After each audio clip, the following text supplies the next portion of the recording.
There's a certain kind of silence that doesn't come from peace. It comes from being unheard for so long that you stopped trying. If you were raised in the 70s or 80s, you might know this silence intimately. It's the kind that sits with you at dinner tables, follows you into adulthood, and whispers in your relationships, "Don't be too much."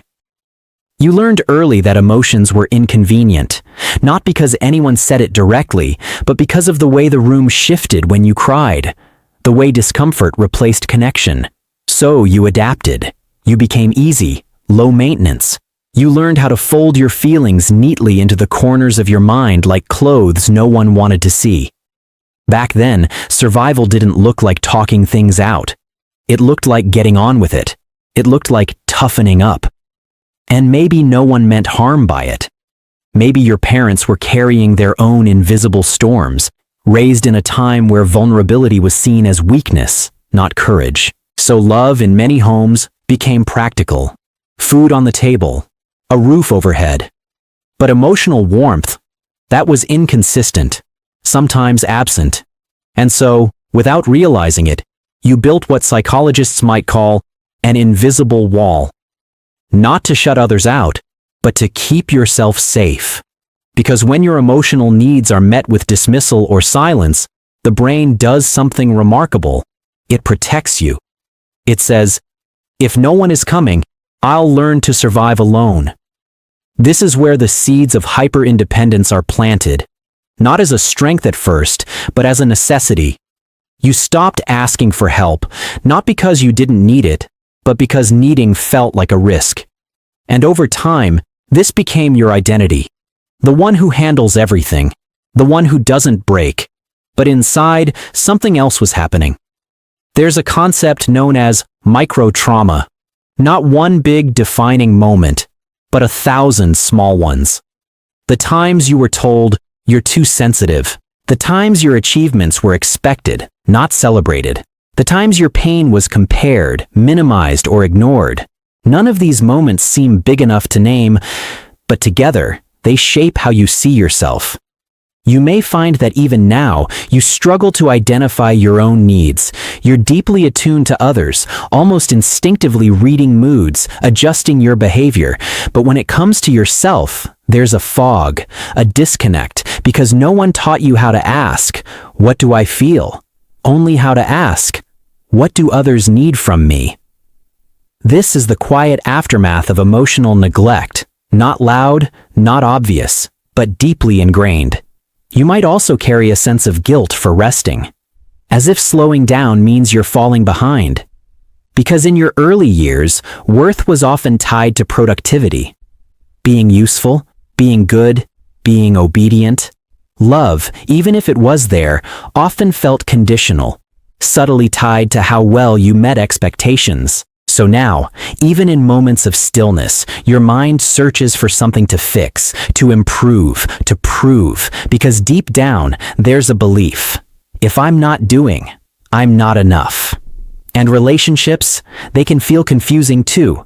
You crave closeness, but when it gets too real, something pulls you back. Not because you don't want love, but because vulnerability feels unfamiliar, even unsafe. You might find yourself being the strong one, the listener, the fixer. But when it's your turn to open up, there's hesitation. Words get stuck. Emotions feel overwhelming or distant. This push and pull often comes from something called ambiguous loss. Not the loss of a person, but the loss of what you needed but never received. The comfort that wasn't there. The validation that never came. It's a grief without a clear beginning or end, which makes it hard to process. So instead, it lingers. In the way you second-guess yourself, in the way you apologize for things that aren't your fault, in the way you feel responsible for other people's emotions, as if it's your job to keep the peace. You became emotionally self-sufficient, but at a cost. Because the truth is, humans aren't meant to carry everything alone. And yet, you learned to. You became your own support system long before you were ready. You became strong, but not always soft with yourself. And maybe that's the hardest part. Because from the outside, it looks like resilience. independence, strength. But on the inside, there's often a quiet exhaustion, a longing you can't quite explain, not for something dramatic, just for ease, for someone to say, you don't have to hold it all together. There's also a pattern that can show up, downplaying your own struggles. You might hear yourself saying, others have it worse, or it's not a big deal. But this isn't humility, it's conditioning. A learned habit of minimizing your own experience to make it more acceptable, because somewhere along the way, you were taught that your feelings needed justification, that they had to be earned, and so you became careful. Careful with your words, careful with your needs, careful not to take up too much space. But emotions don't disappear just because they're unspoken. They settle. In the body, in the nervous system, in the quiet moments when you're alone and something feels off. This is what emotional suppression does. It doesn't erase pain, it stores it. Sometimes it shows up as tension you can't explain. Other times, as a sense of numbness, or an underlying anxiety that doesn't seem to have a clear cause. Because the cause isn't one moment, it's a pattern. Years of adaptation. Years of learning how to survive in environments where emotional expression wasn't fully welcomed. And here's where it gets even more complex. You might feel uncomfortable receiving care, compliments, kindness, support. They might feel foreign, even suspicious. Because when you've spent years being the one who gives, receiving can feel like breaking a rule you didn't even know you were following. So you deflect. You downplay. You say, it's nothing. But it's not nothing. It's a reflection of a deeper belief. I have to earn care. I can't just receive it. And this belief doesn't come from nowhere. It's shaped in environments where love was present, but not always expressed in ways that met your emotional needs. Where affection might have been rare or inconsistent or tied to behavior, so you adapted again. You became what was needed, not always what you felt. Over time, this creates a kind of internal split, the version of you that functions and the version of you that feels. And often, the functional self takes the lead because it's safer, more predictable, more accepted. But the emotional self doesn't disappear. It waits. In quiet moments, in late nights, in the spaces where you're not performing, not achieving, not meeting expectations. It whispers things you've been too busy to hear. And sometimes those whispers feel overwhelming because they've been waiting for so long. This is where many people from that era find themselves later in life. Not broken, but disconnected. Not weak, but tired in a way that isn't just physical. Because carrying yourself for so long, without being truly seen, creates a kind of invisible weight. And the hardest part is, you might not even realize you're carrying it. It just feels like life. But what if it's not just life? What if it's something learned, something shaped, something that made sense back then but is quietly shaping everything now? And what if the very traits that helped you survive are the same ones that are now keeping you from being fully alive? Because what once protected you can slowly begin to confine you. That invisible wall you built to survive doesn't just keep pain out, it also keeps connection from getting in. And over time, this can show up in subtle but heavy ways. Relationships that feel one-sided, a constant sense of being misunderstood, or a quiet loneliness, even when you're surrounded by people who care. You might notice how easily you give and how difficult it feels to receive. How you show up for others without hesitation, but struggle to let anyone truly show up for you. Not because you don't want it, but because somewhere deep inside, there's still that old blueprint whispering, you'll be disappointed, so don't expect too much. This is the long shadow of emotional self-reliance. It can also turn into a kind of emotional exhaustion you can't quite explain. You keep going, keep handling things, keep being the strong one, but there's a part of you that feels unseen in your strength. Because strength, when it's constant, stops feeling like a choice and starts feeling like a burden. And then there's the inner dialogue, that quiet, persistent voice that questions your worth, that tells you to do more, be better, try harder, not in a loud or obvious way, but in a steady, almost familiar rhythm. Because when validation wasn't consistently given, you learned to chase it internally, to become your own critic before anyone else could be. But here's the truth that often goes unnoticed. None of this was a flaw. It was intelligence. A younger version of you looked at the world around them and adapted in the only ways they could. They became perceptive, careful, independent, not because they were broken, but because they were trying to stay safe in an environment that didn't always know how to hold them emotionally. And that changes everything. Because when you stop seeing these patterns as weaknesses and start seeing them as survival strategies, something begins to soften. The guilt starts to loosen. The self-judgment begins to fade. And in its place, there's something unfamiliar, but deeply needed: compassion for yourself. You weren't too quiet. You were unheard. You weren't too sensitive. You were responding to things no one else acknowledged. You weren't too independent.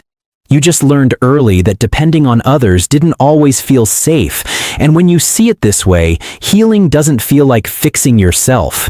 It feels like finally understanding yourself. But understanding is only the beginning. Because the same way these patterns were learned, they can be unlearned, not overnight, not perfectly, but gently. It starts in small, almost invisible ways, like noticing when you minimize your own feelings, and pausing to ask, what if this does matter? Or catching yourself before you say, I'm fine, and allowing a more honest answer, even if it feels uncomfortable. It might look like letting someone help you, even in something small, resisting the urge to say, I've got it, and instead saying, thank you. Not because you suddenly feel comfortable, but because you're willing to try. And slowly, that invisible wall begins to shift, not collapse all at once, but soften. Open just enough to let something new in. You may also begin to realize that rest is not a reward, it's a need. That your worth is not measured by how much you endure or achieve, but by the simple fact that you exist. And this can feel strange at first, because when you've spent years earning your place in the world, the idea that you're already enough can feel almost unreal, but that doesn't make it untrue. Another quiet shift happens when you start listening to yourself, not the critical voice, but the deeper one underneath it. The one that's been waiting patiently.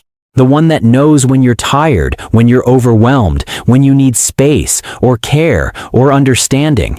For a long time, that voice was easy to ignore, because survival required you to focus outward. But healing asks you to turn inward, not in isolation, but in reconnection. To become someone who doesn't just function, but feels. Someone who doesn't just give, but also receives. And maybe, for the first time, someone who treats themselves with the same kindness they've always offered to others. This doesn't mean you lose your strength. It means your strength becomes balanced, softer, kinder, more human. Because real strength isn't just about holding everything together. It's about knowing when you don't have to. And perhaps the most powerful part of this journey is realizing that it's not too late. No matter how long you've carried these patterns, they are not permanent. They are not your identity. They are chapters, not the whole story.